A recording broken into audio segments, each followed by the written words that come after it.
স্বাগতম গল্পশালাতে, বাঙালি হৃদয়ের গল্পবন্দি ভুবন। আজ আমরা আপনাকে নিয়ে যাব এক অনন্য সাহিত্যিক যাত্রায়। শ্রোতাদের প্রিয় রবীন্দ্রনাথ ঠাকুরের অমর সৃষ্টি ভিখারিণী। মোহনলালের অহংকার, কমলের কষ্ট এবং অমর সিংহের অন্তহীন যন্ত্রণা সব মিলিয়ে এক জটিল সম্পর্কের গল্প, যেখানে প্রেম, ত্যাগ আর অভিমান মিলে এক গভীর মানসিক দ্বন্দ্ব সৃষ্টি করে। জীবনের কঠোর বাস্তবতা আর হৃদয়ের অশ্রু এই অধ্যায়ের প্রতিটি লাইনে জড়িয়ে আছে। তাহলে আর দেরি না করে মগ্ন হয়ে শোনার প্রস্তুতি নিন। শুরু করছি ভিখারিণী, তৃতীয় পরিচ্ছেদ।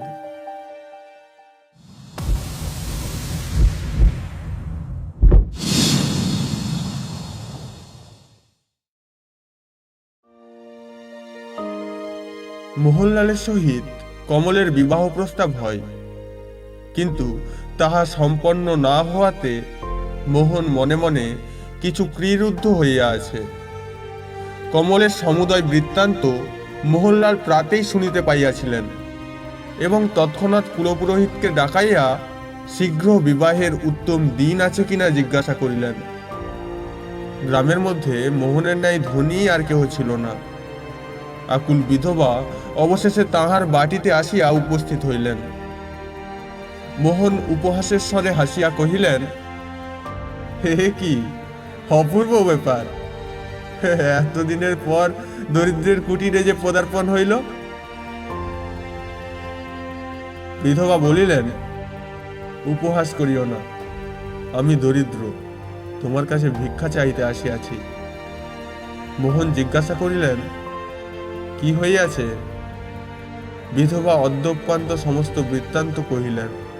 মোহন জিজ্ঞাসা করিলেন, তা আমাকে কি করিতে হইবে?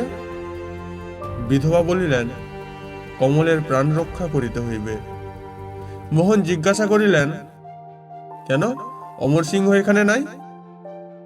বিধবা উপহাস বুঝিতে পারিলেন, কহিলেন, মোহন, যদি বাসস্থান অভাবে আমাকে বনে বনে ভ্রমণ করিতে হইত, অনাহারে ক্ষুধার জ্বালায় যদি পাগল হইয়া মরিতাম, তথাপি তোমার কাছে একটি তৃণও প্রার্থনা করিতাম না। কিন্তু আজ যদি বিধবার একমাত্র ভিক্ষা পূর্ণ না করো, তবে তোমার নিষ্ঠুরতা চিরকালই মনে থাকিবে। মোহন বলিলেন, তবে তোমাকে একটি কথা বলি, কমল দেখিতে কিছু মন্দ নহে, আর তাহাকে যে আমার পছন্দ হয় নাই এমনও নহে, তবে তাহার সহিত আমার বিবাহের আর কোনো আপত্তি দেখিতেছি না। তোমার কাছে ঢাকিয়া কি করিব? বিনা কারণে ভিক্ষা দিবার মতো আমার অবস্থা নহে। বিধবা বলিলেন, অগ্রেই যে অমরের সহিত তাহার বিবাহের সম্বন্ধ হইয়া গিয়াছে। মোহন কিছু উত্তর না দিয়া হিসাবের খাতা খুলিয়া লিখিতে বসিলেন, যেন কেহই ঘরে নাই, যেন কাহারও সহিত কিছু কথাই হয় নাই। এদিকে সময় বহিয়া যায়, দস্যু আছে কি গিয়াছে তাহার ঠিক নাই। বিধবা কাঁদিয়া কহিলেন, মোহন, আর আমাকে যন্ত্রণা দিও না, সময় অতীত হইতেছে। মোহন বলিলেন, রোসো, কাজ সারিয়া ফেলি। অবশেষে যদি বিধবা বিবাহের প্রস্তাবে সম্মত না হইতেন, তাহা হইলে সমস্ত দিনে কাজ ছাড়া হইত কিনা সন্দেহস্থল। বিধবা মোহনলালের নিকট অর্থ লইয়া দস্যুকে দিলেন, সে চলিয়া গেল।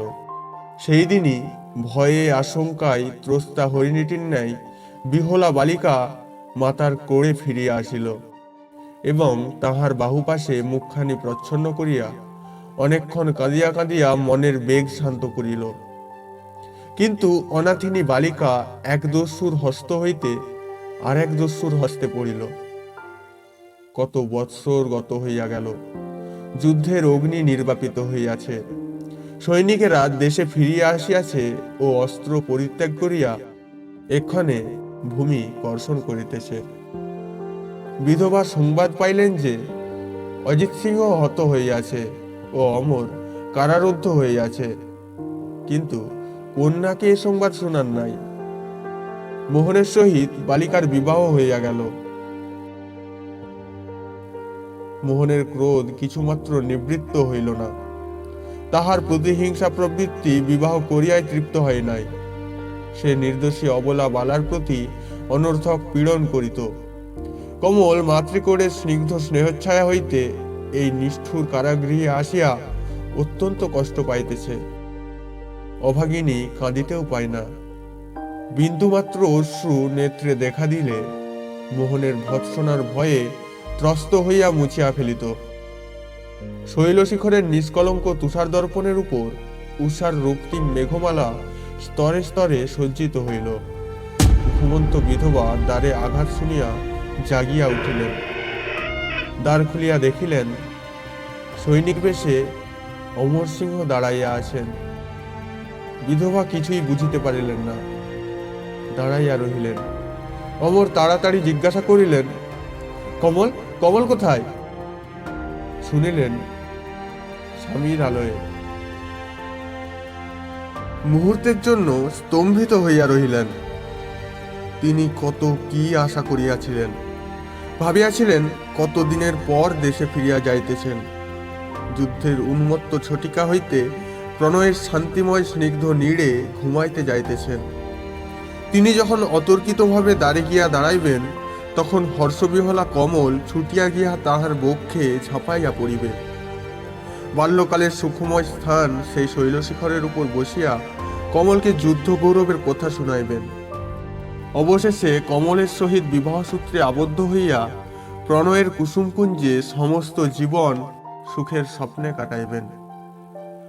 এমন সুখের কল্পনায় যে কঠোর বজ্র পড়িল, তাহাতে তিনি দারুণ অভিভূত হইয়া পড়িলেন। কিন্তু মনে তাহার যতই তোলপাড় হইয়াছিল, প্রশান্ত মুখশ্রীতে একটিমাত্র রেখাও পড়ে নাই। মোহন কমলকে তাহার মাতৃ আলোয় রাখিয়া বিদেশে চলিয়া গেলেন। 15 বর্ষ বয়সে কমল পুষ্পকলিকাটি ফুটিয়া উঠিল। ইহার মধ্যে কমল একদিন বকুল বনে মালা গাঁথিতে গিয়াছিল, কিন্তু পারে নাই। দূর হইতেই শূন্য মনে ফিরিয়া আসিয়াছিল। আর একদিন সে বাল্যকালের খেলনাগুলি বাহির করিয়াছিল, আর খেলিতে পারিল না। নিরাশায় নিঃশ্বাস ফেলিয়া সেগুলি তুলিয়া রাখিল। অবলা ভাবিয়াছিল যে যদি অমর ফিরিয়া আসে, তবে আবার দুইজনে মালা গাঁথিবে, আবার দুইজনে খেলা করিবে। কতকাল তাহার বাল্যসখা অমরকে দেখিতে পায় নাই। মর্মপীড়িতা কমল এক একবার যন্ত্রণায় অস্থির হইয়া উঠিত। একদিন রাত্রিকালে গৃহে কমলকে কেহ দেখিতে পাইত না। কমল কোথায় হারাইয়া গিয়াছে। খুঁজিয়া খুঁজিয়া অবশেষে তাহার বাল্যের ক্রীড়াস্থল সেই শৈলশিখরের উপর গিয়া দেখিত। ম্লানবদনা বালিকা অসংখ্য তারাখচিত অনন্ত আকাশের পানে নেত্র পাতিয়া আলুলিত কেশে শুইয়া আছে। কমল মাতার জন্য ও অমরের জন্য কাঁদিত বলিয়া মোহন বড়ই রুষ্ট হইয়াছিল, এবং তাহাকে মাতৃ আলয়ে পাঠাইয়া ভাবিয়াছিল যে দিন কতক অর্থাভাবে কষ্ট পাক, তারপরে দেখিব কে কাহার জন্য কাঁদিতে পারে। মাতৃভবনে কমল লুকাইয়া কাঁদে। নিশীথ বায়ুতে তাহার কত বিষাদের নিঃশ্বাস মিশাইয়া গিয়াছে। বিজন শয্যায় সে যে কত অশ্রুবাড়ি মিশাইয়াছে, তাহা তাহার মাতা একদিনও জানিতে পারেন নাই। একদিন কমল হঠাৎ শুনিল তাহার অমর দেশে ফিরিয়া আসিয়াছে। তাহার কতদিনকার কত কি ভাব উথলিয়া উঠিল। অমর সিংহের বাল্যকালের মুখখানি মনে পড়িল। দারুণ যন্ত্রণায় কমল কতক্ষণ কাঁদিল। অবশেষে অমরের সহিত সাক্ষাৎ করিবার নিমিত্ত বাহির হইল। সেই শৈলশিখরের উপরে সেই বকুল তরুর ছায়ায় মর্মাহত অমর বসিয়া আছেন। এক একটি করিয়া ছেলেবেলাকার কত কথা মনে পড়িতে লাগিল। কত জ্যোৎস্নারাত্রি, কত অন্ধকার সন্ধ্যা, কত বিমল উষা স্বপ্নের মতো তাহার মনে একে একে জাগিতে লাগিল। সেই বাল্যকালের সহিত তাহার ভবিষ্যৎ জীবনের অন্ধকারময় মরুভূমির তুলনা করিয়া দেখিলেন, সঙ্গী নাই, সহায় নাই, আশ্রয় নাই, কেহ ডাকিয়া জিজ্ঞাসা করিবে না, কেহ তাহার মর্মের দুঃখ শুনিয়া মমতা প্রকাশ করিবে না। অনন্ত আকাশে কক্ষচ্ছিন্ন জ্বলন্ত ধূমকেতুর ন্যায় তরঙ্গাকুল অসীম সমুদ্রের মধ্যে ঝটিকাতাড়িত একটি ভগ্ন ক্ষুদ্র তরুণীর ন্যায় একাকী নীরব সংসারে উদাস হইয়া বেড়াইবেন। ক্রমে দূর গ্রামের কোলাহলের অস্ফুট ধ্বনি থামিয়া গেল। নিশীথের বায়ু আঁধার বকুলকুঞ্জের পত্র মর্মরিত করিয়া বিষাদের গম্ভীর গান গাহিল। অমর গাঢ় অন্ধকারের মধ্যে শৈলের সমুচ্চ শিখরে একাকী বসিয়া দূর নির্ঝরের মৃদু বিস্মৃণ ধ্বনি, নিরাশ হৃদয়ের দীর্ঘ নিঃশ্বাসের ন্যায় সমীরণের হুহু শব্দ এবং নিশীথের মর্মভেদী একতানবাহী যে একটি গম্ভীর ধ্বনি আছে তাহাই শুনিতেছিলেন। তিনি দেখিতেছিলেন অন্ধকারে সমুদ্রতলে সমস্ত জগৎ ডুবিয়া গিয়াছে। দূরস্থ শ্মশান ক্ষেত্রে দুই একটি চিতানল জ্বলিতেছে। দিগন্ত হইতে দিগন্ত পর্যন্ত নিরন্ধ্র স্তম্ভিত মেঘে আকাশ অন্ধকার। সহসা শুনিলেন উচ্ছ্বসিত স্বরে কে কহিল, ভাই অমর। এই অমৃতময় স্নেহময় স্বপ্নময় স্বর শুনিয়া তাহার স্মৃতির সমুদ্র আলোড়িত হইয়া উঠিল। ফিরিয়া দেখিলেন কমল। মুহূর্তের মধ্যে নিকটে আসিয়া বাহুপাশে তাহার গলদেশ বেষ্টন করিয়া স্কন্ধে মস্তক রাখিয়া কহিল, ভাই অমর। অচল হৃদয় অমরও অন্ধকারে অশ্রু বিসর্জন করিলেন। আবার সহসা চকিতের ন্যায় দূরে সরিয়া গেলেন। কমল অমরকে কত কি কথা বলিল। অমর কমলকে দুই একটি উত্তর দিলেন। সরলা আসিবার সময় যেরূপ উৎফুল্ল হৃদয়ে হাসিতে হাসিতে আসিয়াছিল, যাইবার সময় সেই রূপ ম্রিয়মাণ হইয়া কাঁদিতে কাঁদিতে চলিয়া গেল। কমল ভাবিয়াছিল সেই ছেলেবেলাকার অমর ফিরিয়া আসিয়াছে, আর আমি সেই ছেলেবেলাকার কমল। কাল হইতে আবার খেলা করিতে আরম্ভ করিব। যদিও অমর মর্মের গভীর তলে সাংঘাতিক আহত হইয়াছিলেন, তথাপি তিনি কমলের উপর কিছুই ক্রীড়ুদ্ধ হন নাই বা অভিমান করেন নাই। তাহার জন্য বিবাহিত বালিকার কর্তব্য কর্মে বাধা না পড়ে, এই নিমিত্ত তিনি তাহার পরদিন কোথায় যে চলিয়া গেলেন তাহা কেহই স্থির করিতে পারিল না। বালিকার সুকুমার হৃদয়ে দারুণ বজ্র পড়িল।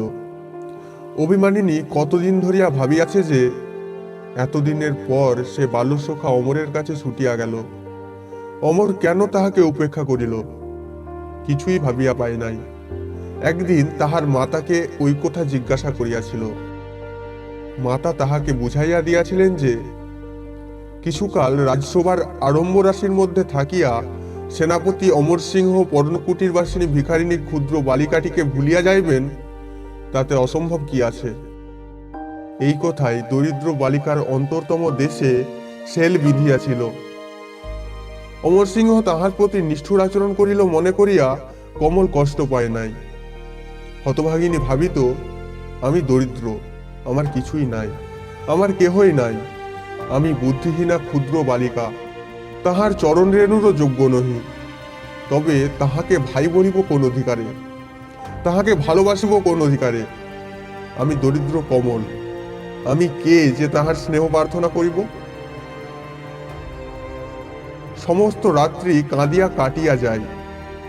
প্রভাত হইলেই সেই শৈলশিলায় উঠিয়া ম্রিয়মান বালিকা কত কি ভাবিতে থাকে।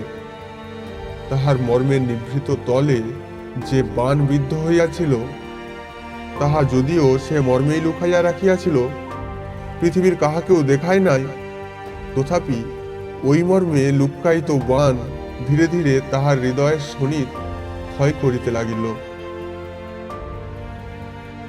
বালিকা আর কাহারও সহিত কথা কহিত না, মৌন হইয়া সমস্ত দিন সমস্ত রাত্রি ভাবিত। কাহারও সহিত মিশিত না, হাসিত না, কাঁদিত না। একদিন সন্ধ্যা হইলেও দেখা যাইত পথপ্রান্তের বৃক্ষতলে মলিন ছিন্ন অঞ্চলে মুখ ঝাঁপিয়া দিনহীন কমল বসিয়া আছে। বালিকা ক্রমে দুর্বল ক্ষীণ হইয়া আসিতে লাগিল। আর উঠিতে পারে না। বাতায়নে একাকিনী বসিয়া থাকিত। দেখিত দূর শৈলশিখরের উপর বকুলপত্র বায়ুভরে কাঁপিতেছে। দেখিত রাখালেরা সন্ধ্যার সময় উদাস ভাবোদ্দীপক সুরে মৃদু মৃদু গান করিতে করিতে গৃহে ফিরিয়া আসিতেছে। বিধবা অনেক চেষ্টা করিয়াও বালিকার কষ্টের কারণ বুঝিতে পারেন নাই এবং তাহার রোগের প্রতিকার করিতেও পারেন নাই। কমল নিজেই বুঝিতে পারিত যে সে মৃত্যুর পথে অগ্রসর হইতেছে।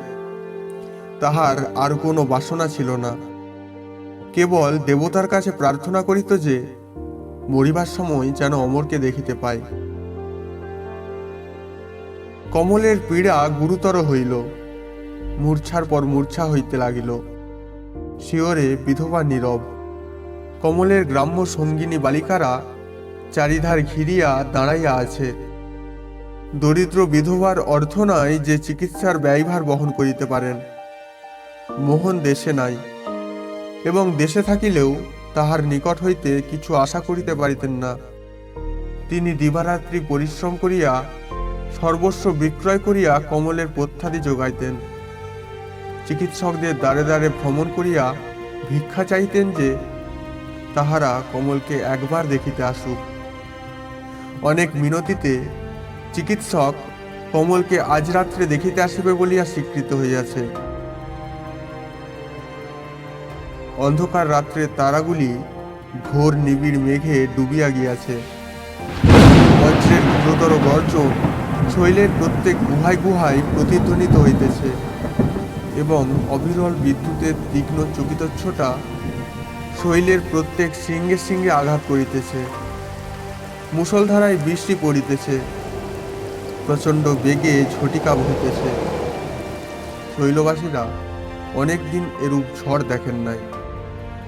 দরিদ্র বিধবার ক্ষুদ্র কুটির টলমল করিতেছে। জীর্ণ চাল ভেদ করিয়া বৃষ্টিধারা গৃহে প্রবাহিত হইতেছে এবং গৃহপার্শ্বে নিষ্প্রভ প্রদীপ শিখা ইতস্তত কাঁপিতেছে। বিধবা এই ঝড়ে চিকিৎসকের আসিবার আশা পরিত্যাগ করিয়াছেন।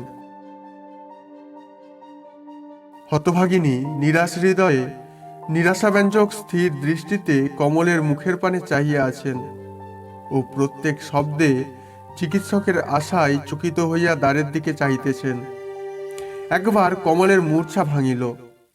মূর্ছা ভাঙিয়া মাতার মুখের দিকে চাহিল। অনেক দিনের পর কমলের চক্ষে জল দেখা দিল। বিধবা কাঁদিতে লাগিলেন। বালিকারা কাঁদিয়া উঠিল। সহসা অশ্বের পদধ্বনি শোনা গেল। বিধবা শশব্যস্তে উঠিয়া কহিলেন, চিকিৎসক আসিয়াছেন। দ্বার উদ্ঘাটিত হইলে চিকিৎসক গৃহে প্রবেশ করিলেন। তাহার আপাদমস্তক বসনে আবৃত। বৃষ্টিধারায় সিক্ত বসন হইতে বারিবিন্দু ঝরিয়া পড়িতেছে। চিকিৎসক বালিকার তৃণশয্যার সম্মুখে গিয়া দাঁড়াইলেন। অবশ বিষাদময় নেত্র চিকিৎসকের মুখের পানে তুলিয়া কমল দেখিল, সে চিকিৎসক নয়, সে সেই সৌম্যগম্ভীর মূর্তি অমর সিংহ। বিহলা বালিকা প্রেমপূর্ণ স্থির দৃষ্টিতে তাহার মুখের দিকে চাহিয়া রহিল। বিশাল নেত্র ভরিয়া অশ্রু গড়াইয়া পড়িল এবং প্রশান্ত হাস্যে কমলের বিবর্ণ মুখশ্রী উজ্জ্বল হইয়া উঠিল। কিন্তু এই রুগ্ন শরীরে অত আহ্লাদ সহিল না। ধীরে ধীরে অশ্রুসিক্ত নেত্র নিমিলিত হইয়া গেল। ধীরে ধীরে বক্ষের কম্পন থামিয়া গেল। ধীরে ধীরে প্রদীপ নিভিয়া গেল। শোকবিহলা সঙ্গিনীরা বসনের উপর ফুল ছড়াইয়া দিল।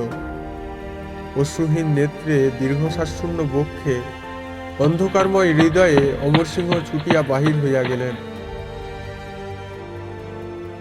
শোকবিহলা বিধবা সেই দিন অবধি পাগলিনী হইয়া ভিক্ষা করিয়া বেড়াইতেন এবং সন্ধ্যা হইলে প্রত্যহ সেই ভগ্নাবশিষ্ট কুটিরে একাকিনী বসিয়া কাঁদিতেন। এভাবে শেষ হলো রবীন্দ্রনাথ ঠাকুরের অনবদ্য গল্প ভিখারিণী। প্রতিটি শব্দে, প্রতিটি অনুভূতিতে বোনা এই গল্প আমাদের জীবনের গভীর সত্য, প্রেম এবং ত্যাগের এক মর্মস্পর্শী প্রতিচ্ছবি দেখিয়েছে। গল্পশালা এমন এক গল্পের অভয়ারণ্য যেখানে শব্দের মধ্যে লুকিয়ে থাকে জীবনের আখ্যান। এই পর্ব শেষ হলেও গল্পের মায়া তো কখনো শেষ হয় না। সামনে অপেক্ষা করছে নতুন গল্প, নতুন অভিজ্ঞতা। গল্পশালার সঙ্গেই থাকুন আর আমাদের আগের গল্পগুলো শুনুন এবং আপনার প্রিয়জনের সঙ্গে ভাগ করে নিন। দেখা হচ্ছে আগামী গল্পে। শুনতে থাকুন গল্পশালা, যেখানে প্রতিটি গল্পের শব্দে প্রাণ আছে। শব্দের মায়াজালে বন্দী হন, গল্পের পথে হাঁটুন, গল্পশালার সঙ্গী থাকুন।